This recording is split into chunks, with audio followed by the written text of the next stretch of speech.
messieurs, fidèles amis de Parole et Profondeur, merci de nous rejoindre sur ce plateau spécial pour un nouveau numéro. Un numéro consacré au livre Christ, l'accès à la gratuité. Un livre que nous allons comprendre aujourd'hui à travers les réponses, à travers l'enseignement du pasteur Jimmy Kilangalanga, qui est auteur du livre avec qui nous sommes sur ce plateau. Pasteur, bienvenue sur notre plateau. Vraiment, merci beaucoup. Nous bénissons le Seigneur pour cette très belle opportunité qu'il nous accorde d'être là autour de lui. Un plateau spécial, une journée spéciale pour quelque chose de spécial également.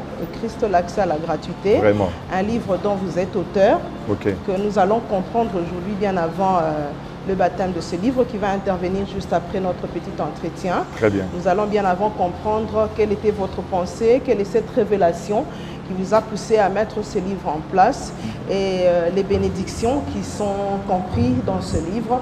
Qu'est-ce que nous pouvons comprendre de ce livre? C'est pour ça que nous sommes là, pour comprendre, pasteur. D'entrée de jeu, nous sommes déjà dans le livre Christ, l'accès à la gratuité. Vous dites dans le livre, Jésus-Christ est le seul don qu'il ne faut pas négliger. J'ai tiré ça du livre.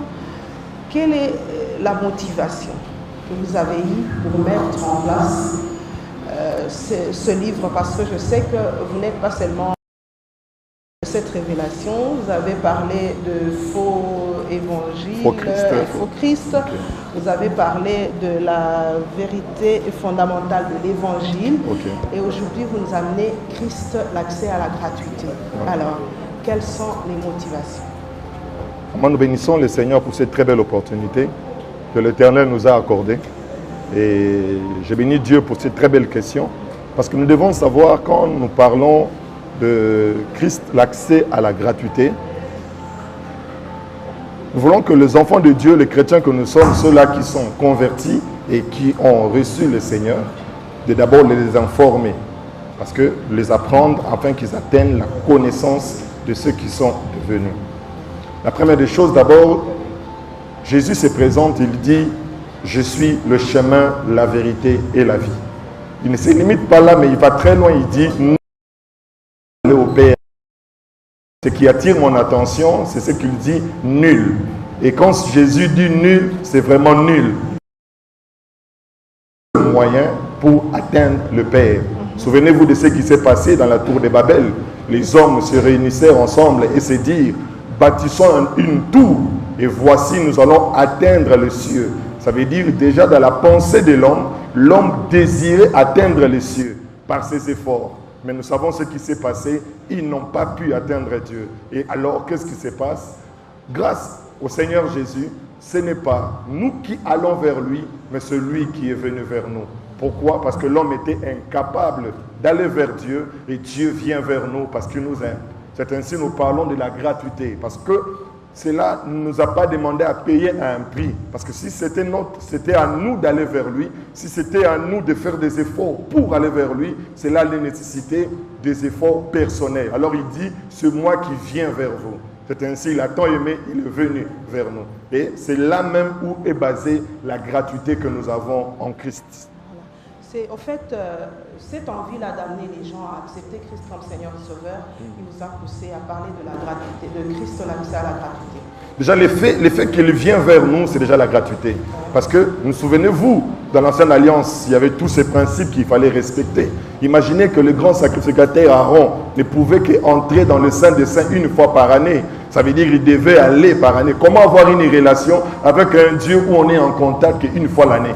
Comment avoir un Dieu où on est en contact? Il faut respecter certains principes. Souvenez-vous encore avec les sacrificateurs qui mettaient des vêtements et qui allaient dans la présence de Dieu avec la peur parce qu'il y avait sa probabilité qu'ils ne ressortent pas de là où ils entraient. Mais Christ a tout facilité. Ça veut dire aujourd'hui, il n'y a pas un prix à payer, mais celui qui est venu vers nous pour exprimer son amour. Pasteur, vous nous parlez de tout accompli, Christ, l'accès à la gratuité. J'aimerais que vous nous différenciez un peu, comme vous l'avez relevé dans le livre, la différence entre l'accès à la gratuité, qui est Christ, comme vous nous dites, et les offrandes des rachats, les efforts personnels qu'on peut fournir en tant qu'enfant de Dieu. Déjà d'emblée, c'est déjà par une fausse connaissance de l'évangile que certains hommes de Dieu parlent de l'offrande des rachats. Parce que c'est Jésus l'offrande du rachat. Ça veut dire que l'homme n'a rien à donner pour acheter quoi que ce soit. Christ a payé. Si l'homme avait assez de moyens pour acheter, Christ n'allait pas venir.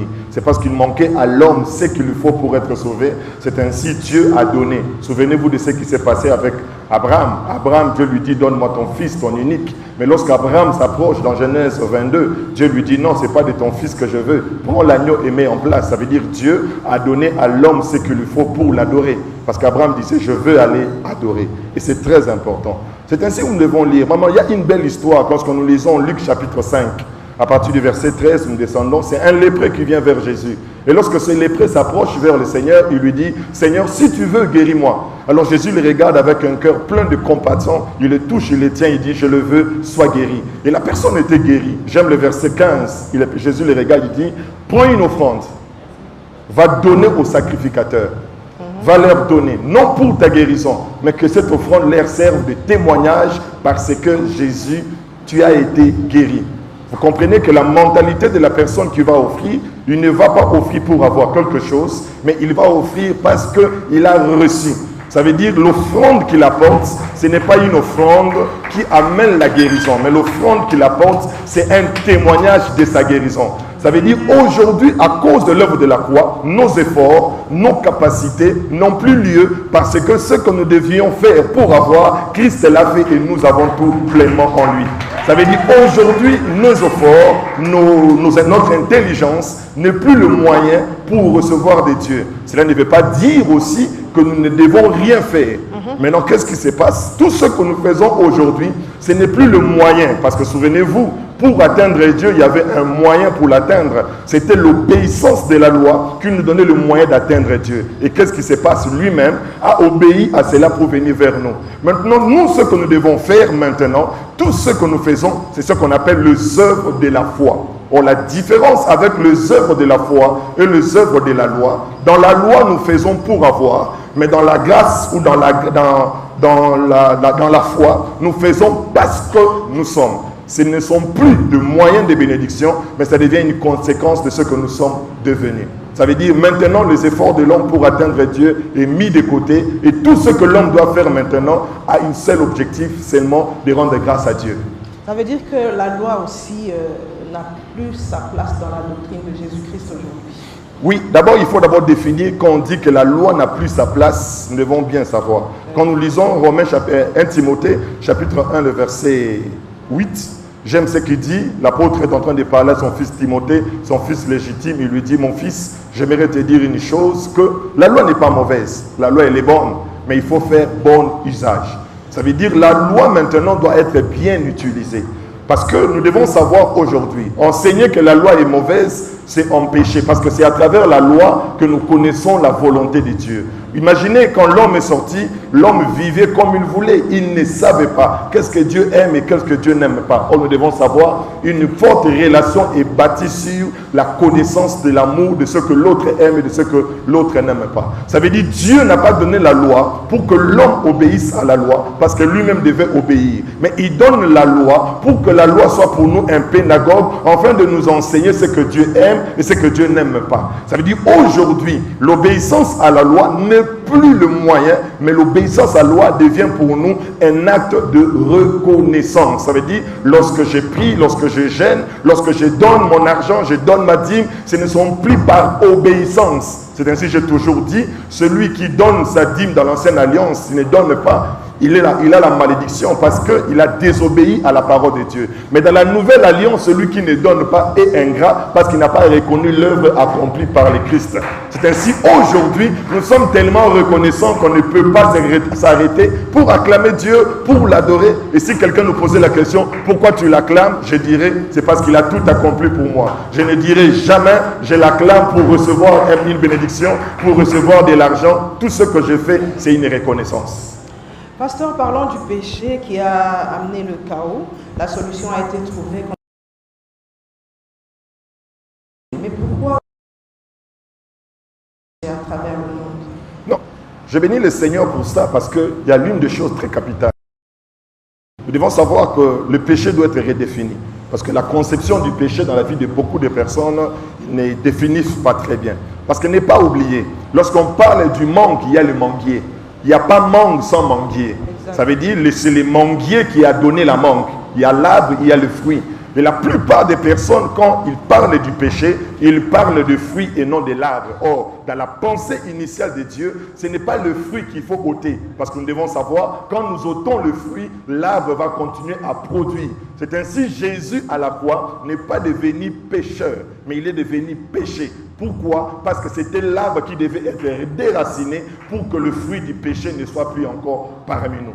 C'est ainsi aujourd'hui nous devons savoir. Déjà, il y a le péché au pluriel et il y a le péché au singulier. Quand on parle du péché au pluriel, ce sont les œuvres de la chair. Mais quand on parle du péché au singulier, c'est la nature.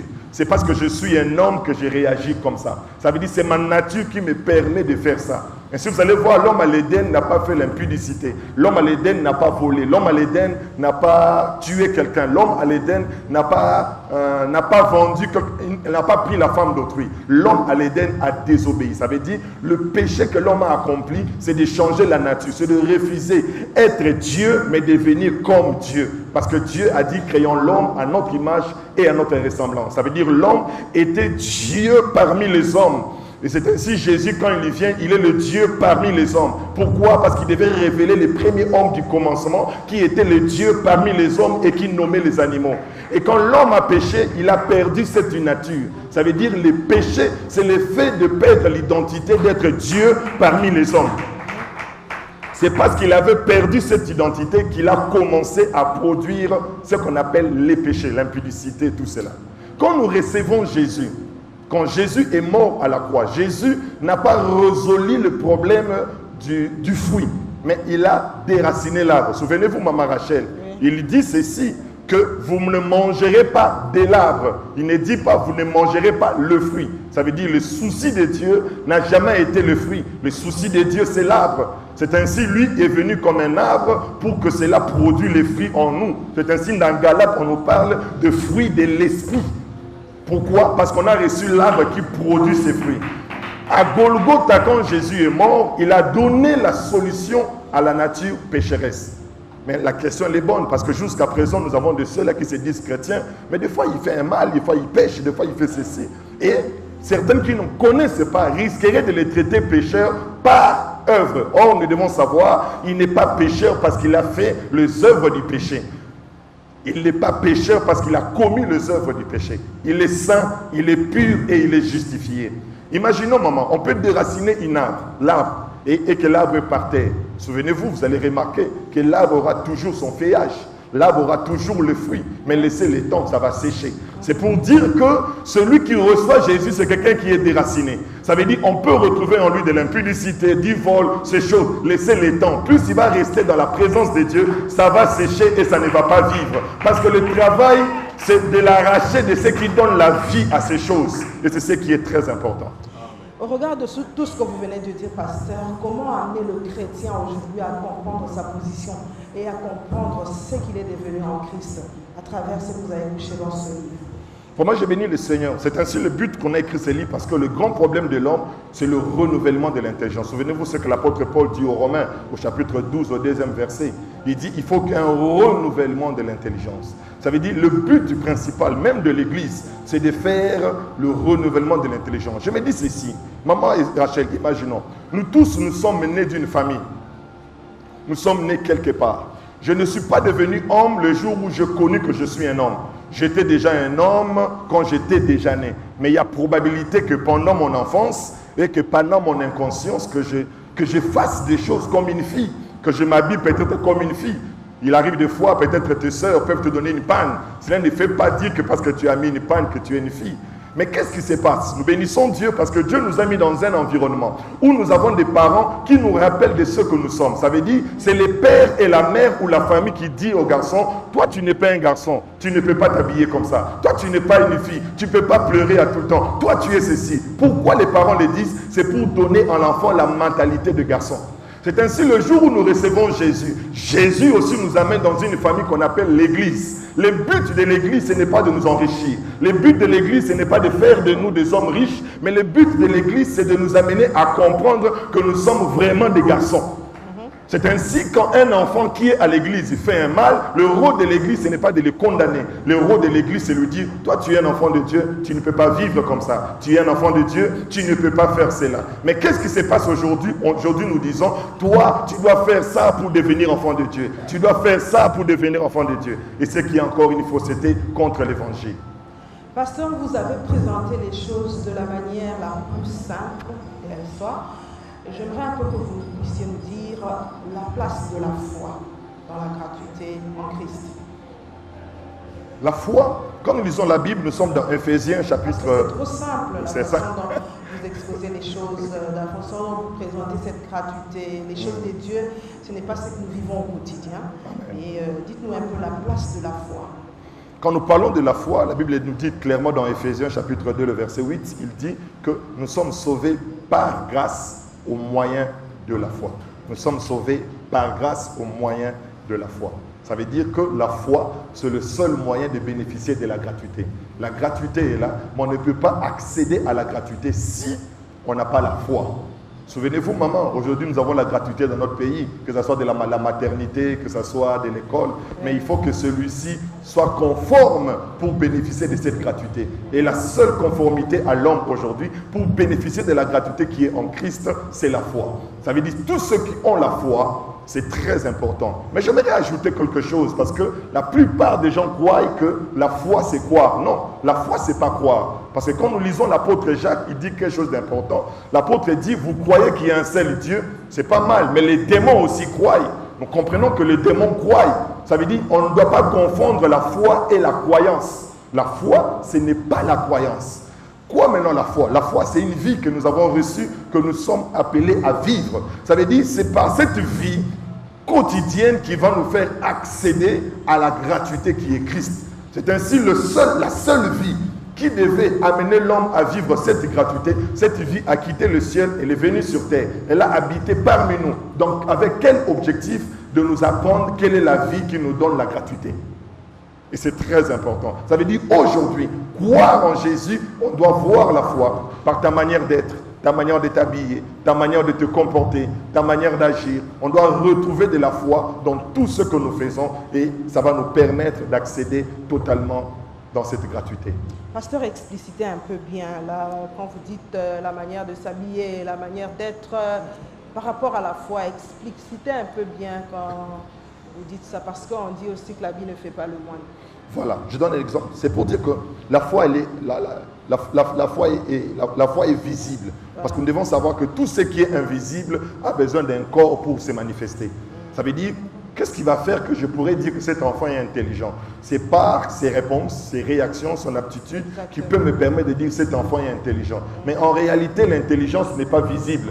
En réalité, l'intelligence, on ne la voit pas. Ça veut dire que ce sont les œuvres qui me montrent que celui-ci a de l'intelligence. Celui-ci a de la force. Je ne dirais pas que cette personne est forte si je ne l'ai pas vu combattre. C'est parce qu'il a combattu, il a battu. C'est alors que je dirais que cette personne a la foi. Ce qu'il a fait a démontré ce qui est dans l'invisible. Ça veut dire la foi aujourd'hui, c'est la manifestation de la nouvelle nature que nous avons reçue. Et cette nature-là, c'est la nature de Jésus. Ça veut dire que tu n'as pas besoin de dire que j'ai la foi. Comme certains qui disent que j'ai la foi. Et ce qui est regrettable, certains veulent associer leur foi à celui de Noé en disant j'ai la foi comme Noé, j'ai la foi comme Job, parce qu'il s'est dit qu'il y avait des problèmes, je croyais, c'est ainsi. Oh, la foi, c'est pas ça. C'est ainsi quand nous lisons Hébreux chapitre 11, la Bible nous dit, voici, la Bible nous présente les héros de la foi. Mais quand nous descendons dans le verset 39, la Bible nous dit que tous ceux-là n'ont pas reçu ce qu'ils attendaient. Mais or, ils sont présentés comme les héros de la foi. Or, la foi n'est plus définie comme la ferme assurance ou une démonstration. La foi maintenant est définie comme la perception de Christ ayant le regard sur Jésus. Ça veut dire tous ceux qui regardent sur Jésus et définissent leur vie par rapport à Jésus ont la foi. C'est ainsi Moïse dans Nombre, il éleva les serpents d'airain, afin que tous ceux qui vont regarder les serpents d'airain, qui deviennent métal parce qu'ils ont regardé celui qui est métal. Or, vous devez savoir que les serpents qui piquaient, ils piquaient l'homme. Or, l'homme est chair. Mais Jésus dit, Dieu dit, élève le serpent de rein. Ces serpents étaient en métal. Ça veut dire le fait de regarder ces serpents qui est métal te donne automatiquement la nature du métal. C'est ce qui fait que même si tu es piqué par celui qui est chair, or le serpent ne peut pas détruire le métal. En Christ, je deviens ce métal que le serpent ne peut plus m'apporter. Je ne me soucie plus de sa présence. C'est ainsi qu'il ne nous dit pas de chasser les serpents. Il ne nous dit pas de chasser les scorpions, mais il nous dit marcher. Parce qu'il sait que la présence du serpent ne peut pas nous empêcher à bénéficier de la gratuité en Christ. Avant que nous parlions des étapes du livre Pasteur, j'aimerais un peu que nous puissions faire un petit tour en arrière. Comment expliquer un Dieu saint à justifier un pécheur?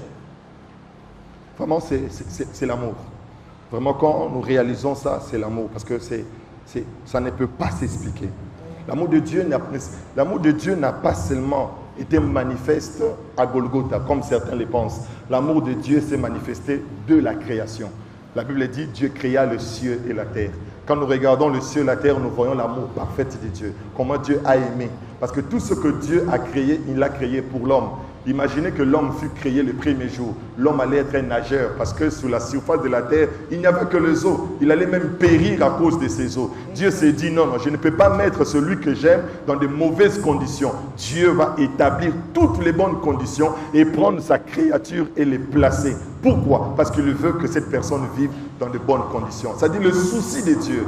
Tout ce que Dieu fait, c'est parce que Dieu veut mettre l'homme dans de bonnes conditions. Je profite de dire à quelqu'un à la salle que Dieu a le souci de te mettre dans de bonnes conditions. Il veut que tu ne manques de rien. Et c'est ça le souci. Mais l'homme se croit vouloir réussir de lui-même. Il croit qu'il peut s'en sortir seul. Et des fois, Dieu le laisse pour le prouver que seul, il ne peut pas. C'est ainsi le même homme qui a dit non à l'amour de Dieu à l'Éden, mais quand il était à côté de Jésus à Golgotha, il regarde, il dit, Seigneur, si à l'Éden j'ai manqué, aujourd'hui je ne manque pas. Souviens-toi de moi quand tu y reviendras. Jésus lui dit, voilà, aujourd'hui, là où on t'avait chassé, nous allons rentrer là-bas. Voilà, nous sommes déjà dans le livre. Depuis que nous avons commencé notre entretien, nous sommes dans le livre. Par rapport à ce livre, pasteur, dites-nous un peu les moments forts que vous avez pu relever dans le livre. Moi, je bénis Dieu pour ça, parce que vraiment, c'est quelque chose qui a commencé comme une aventure. Je me rappelle quand j'ai commencé à écrire, c'était quelques lignes, parce que là, j'ai réalisé l'amour de Dieu, j'ai réalisé combien les hommes plaçaient des choses afin de recevoir des dieux. Parce que ce qui est vrai aujourd'hui, tout se vend. La plupart des prédicateurs que nous sommes, nous présentons un vendeur et non un donateur. Dieu n'est pas un vendeur, Dieu c'est un donateur. Dieu ne vend pas ses bénédictions. Dieu ne vend pas ses richesses. Dieu ne vend pas ses talents. Dieu ne vend pas ce qu'il a. Il est le donateur. Imaginez, qui dans l'hiver a assez de moyens afin d'acheter ce que Dieu vend? C'est-à-dire que si Dieu se mettait comme un vendeur, personne n'allait acheter. C'est ainsi Dieu, avec Moïse, il a mis un prix qu'il fallait payer pour la justice. Et vous savez, personne n'était capable de payer ces prix. Peu importe le sacrifice, parce que les prix que Dieu mettait, ce n'était pas à la hauteur de la créature, mais c'était à la hauteur du Créateur. Et quelle créature peut acheter la créature, les créateurs? Impossible. Même Satan n'a pas pu. Souvenez-vous de ce qui s'est passé avec Jésus et les serpents dans le désert.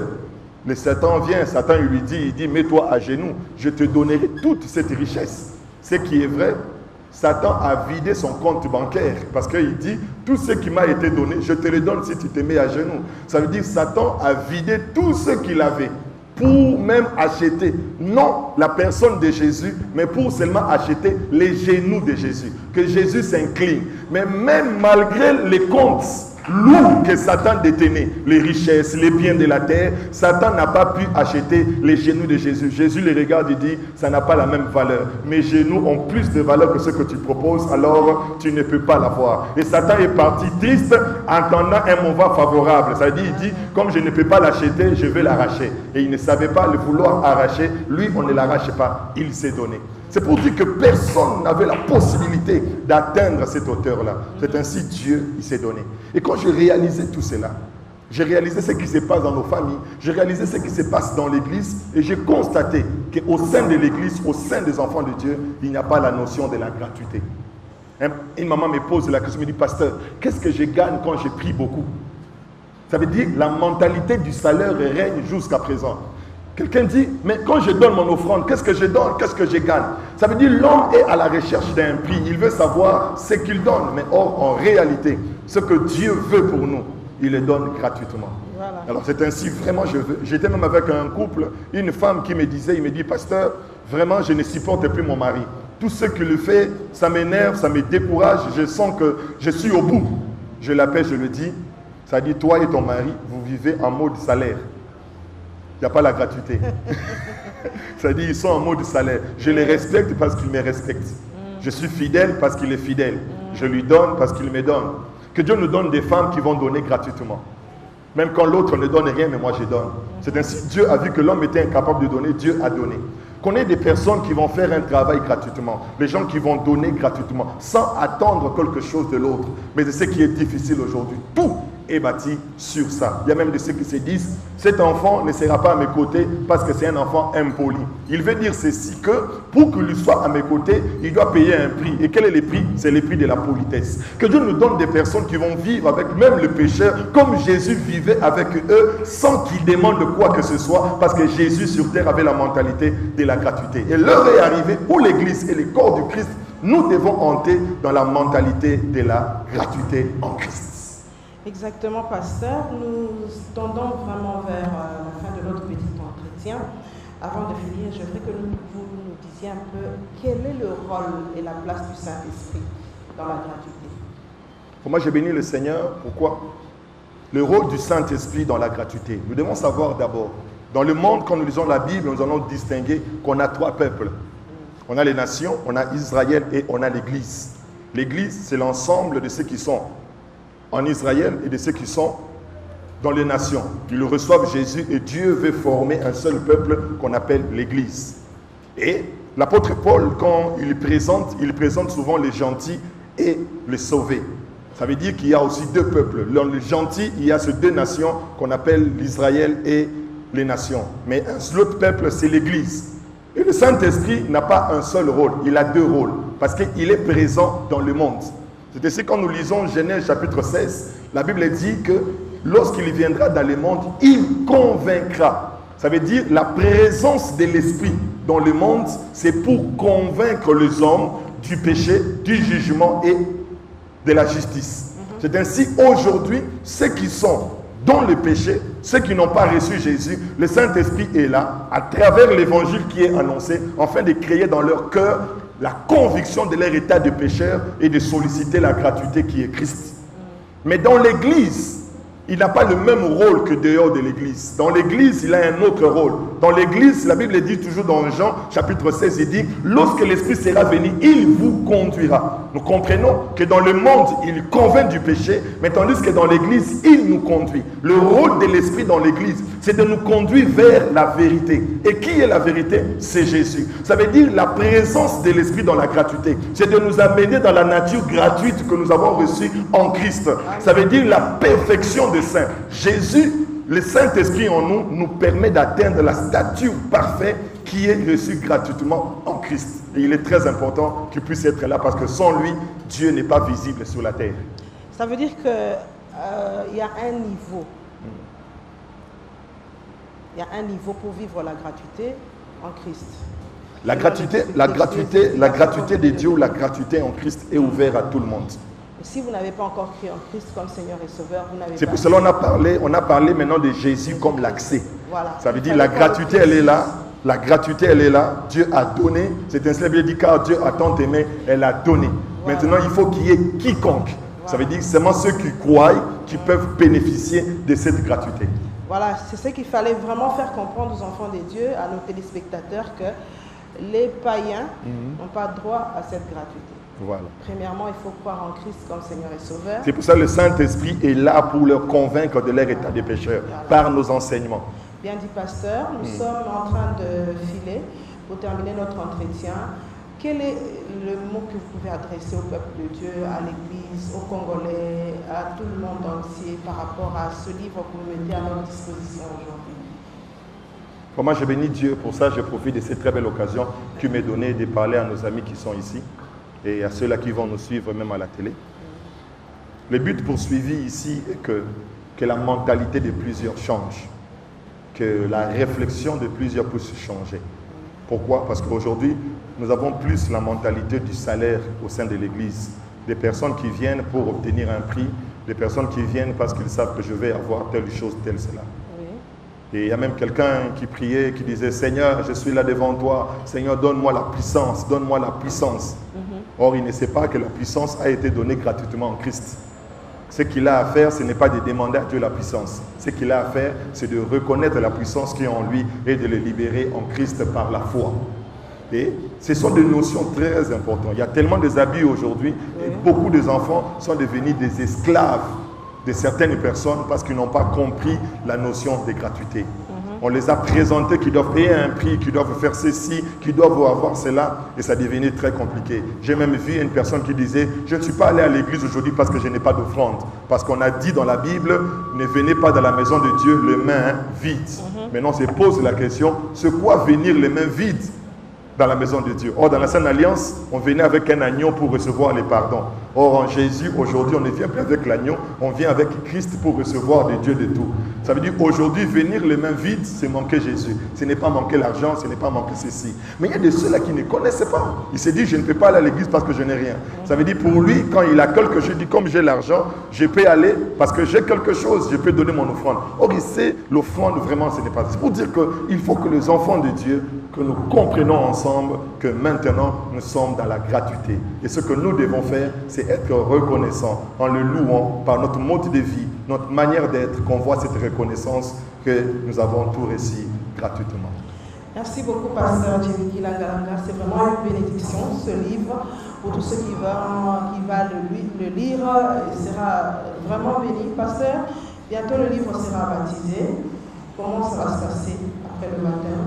C'est à distribuer, c'est à vendre, c'est comment ça va se passer? Je dis, normalement, on a mis un coup, parce qu'on a fini, quand on finit de baptiser, on va vraiment mettre le livre à la disposition de tous, on va mettre ça dans un coup, et nous insistons que le coût que nous allons donner ne correspond pas à la richesse qu'il y a à l'intérieur. La richesse est gratuite. Ça veut dire l'effet d'acheter le livre, ce n'est pas le moyen d'avoir les livres, mais c'est ton acte de reconnaissance de celui qui t'a donné cette connaissance. Voilà. J'espère que même ceux qui ne sont pas sur place, comment ils peuvent faire? Oui, ceux qui ne sont pas sur place, qui vont nous suivre en ligne, ils peuvent aller dans notre site. Ça veut dire www.evv-live. Alors ils peuvent télécharger ça là-bas et ils peuvent acheter avec toutes les modalités M-Pesa, avec une carte Visa, ils peuvent télécharger ça à partir de l'Internet. Sera baptisé par qui le livre? Vraiment, le livre sera baptisé par notre père, le pasteur Jean Bosco Kindomba. Il est là aussi, s'il peut aussi acclamer sa présence parmi nous.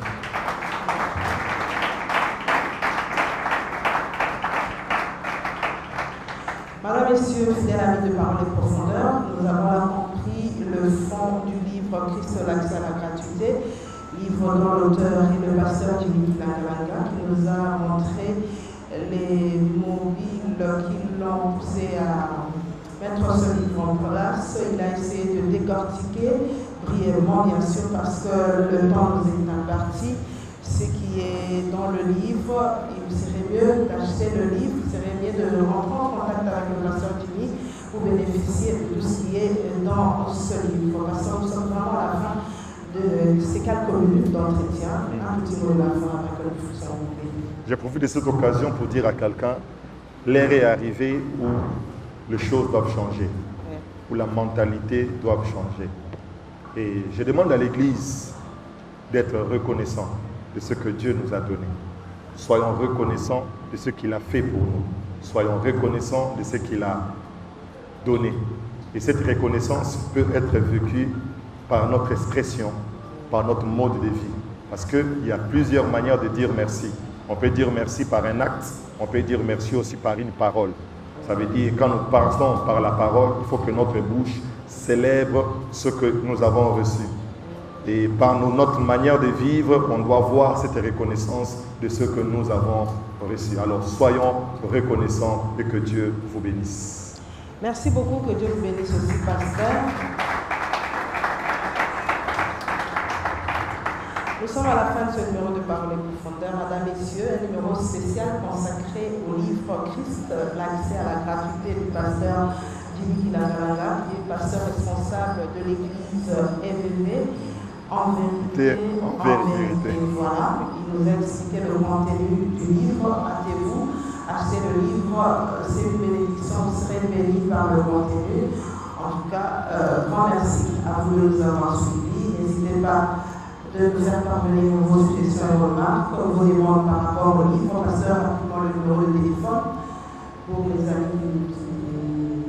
Pour ceux-là qui nous suivent, qui vont nous suivre, plus 243 82 222 0189. Merci beaucoup en tout cas. Soyez abondamment bénis et libérés.